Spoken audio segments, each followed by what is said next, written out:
Hello bookmarks. এতক্ষণে নিশ্চয়ই আমরা সবাই জেনে গেছি যে বাংলা কথা সাহিত্যের এক নক্ষত্র প্রফুল্ল রায় গতকাল আমাদের ছেড়ে চলে গেছেন। প্রফুল্লবাবু লেখার সাথে পরিচিত হওয়া বা তার বই পড়ার সাথে আমার বেশ কিছু বিশেষ স্মৃতি জড়িয়ে রয়েছে, যে কারণে আমি এই নিয়ে বিশেষ কথা বলি না, কারণ সব কিছু পাবলিক কনজাম্পশনের জন্য হয় না, তাই না? আর তাছাড়া কিয়াপাতার নৌকো, শতধারায় বয়ে যায়, সিন্ধু পারের পাখি, পূর্ব পার্বতী, মহাযুদ্ধের ঘোড়া, এই ধরনের বইগুলোর আলাদা করে মেনশন বা রেকমেন্ডেশন প্রয়োজন আছে বলেও আমার মনে হয় না। বাংলা সাহিত্য বলতে এই বইগুলোর নাম এসেই যায়। যাই হোক, সে বিষয়ে কথা নয়, কথা বলবো আজকে ওনার সম্পূর্ণ একটা অন্য ধরনের বই নিয়ে। বইটার নাম হচ্ছে চরিত্র।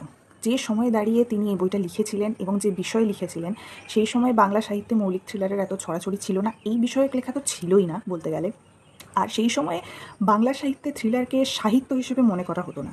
এই বিষয়ে এখনও ডিবেট চলে যদিও, কিন্তু তখন তো একদমই মনে করা হতো না।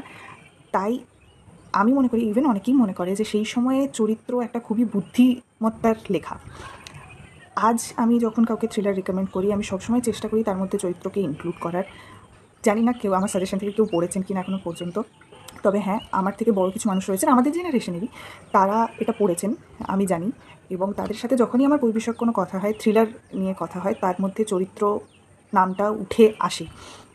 সেই সময়ের নিরিখে অবশ্যই একটা খুব ইন্টেলিজেন্ট লেখা, অ্যাকশন প্যাক লেখা, যথেষ্ট ভালো থ্রিলার। তাই আমি আজকে ওনার অন্য কোনো বইগুলোর থেকে সরে এসে সম্পূর্ণ অন্যরকম একটা বই রেকমেন্ড করছি। চরিত্র আর আঘাত দুটোই রেকমেন্ড করবো, তার মধ্যে চরিত্রটা একটু বেশি করে। যে থ্রিলার প্রেমী হয়ে থাকলে do try it, I genuinely insist. একটু বড়, বোধহয় 500 পাতার মতো বইটা, তবে কোথাও বোর হবেন না, প্লিজ ট্রাই ইট।